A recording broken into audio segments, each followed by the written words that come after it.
एक बड़ी खबर राजस्थान से है। राजस्थान के शिक्षा मंत्री मदन दिलावर का बड़ा ऐलान। 22 जनवरी को मनाया जाएगा रामलला प्राण प्रतिष्ठा दिवस। शिक्षा विभाग ने इसे अपने सरकारी कैलेंडर में शामिल कर लिया है। इसके बाद सियासत तेज हो गई है।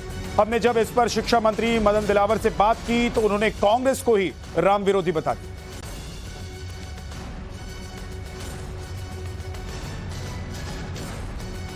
राम का मंदिर मूर्त रूप ले पाया जब केंद्र में भाजपा सरकार रही, और उसी को लेकर के उस विशेष दिवस को मनाने के लिए राजस्थान में एक पहल की जा रही है।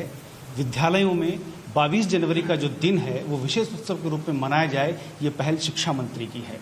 शिक्षा मंत्री मदन दिलावर उसे कैलेंडर में भी शामिल करने जा रहे हैं, लेकिन विपक्ष अब इस पूरे मुद्दे को लेकर एकदम से खिलाफत की भूमिका में आ गया है।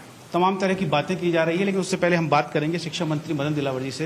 दिलावर साहब, जिस तरह का उत्सव मनाने की आप बात कर रहे हैं, क्या विशेष है 22 जनवरी का, इसे कैलेंडर में शामिल कर रहे हैं? देखो, भगवान श्री राम राष्ट्रीय आराध्य देव है और लगभग 500 साल पहले बाबर ने उनके मंदिर को तोड़ दिया था जहां उनकी जन्मस्थली थी। राम भक्तों ने, देशवासियों ने, समय समय की सरकारें या जो राजा रजवाड़े थे उस समय उनसे मांग करते रहे कि यह भगवान राम की जन्मस्थली पर मंदिर बनना चाहिए, लेकिन नहीं बनने दिया। और इसके लिए 78 युद्ध करने पड़े हमारे लोगों को। 3 लाख लोगों ने बलिदान दिया, फिर भी मंदिर नहीं बना।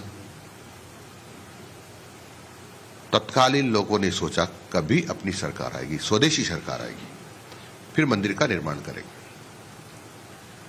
स्वदेशी सरकार भी आ गई, लेकिन दुर्भाग्य से कांग्रेस की सरकार थी जो भगवान राम को नहीं मानती है, भगवान राम को गाली देते रहे हैं और भगवान राम के अस्तित्व को नकारते रहे हैं।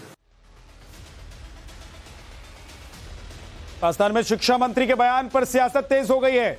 नेता प्रतिपक्ष टीकाराम जूली ने बयान दिया है, शिक्षा मंत्री को गंभीरता से नहीं लेते हैं, हमने शिक्षा मंत्री का बहिष्कार किया हुआ है।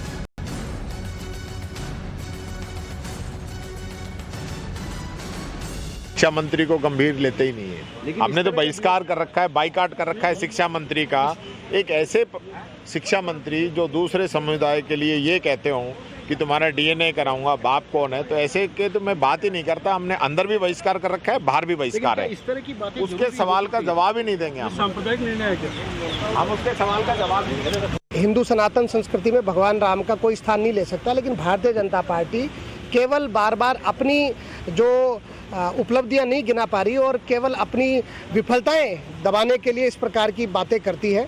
मैं मानता हूं कि अगर आप विद्यालय में आप सब करिए, फिर अंबेडकर जयंती, रामदेव जयंती, हर जो हमारे जितने हिंदू संस्कृति में देवी देवता आप उनको मनाने दीजिए, या जहां पर सब धर्मों के बच्चे पढ़ते हैं वहां पर आप उनको मनाने दीजिए।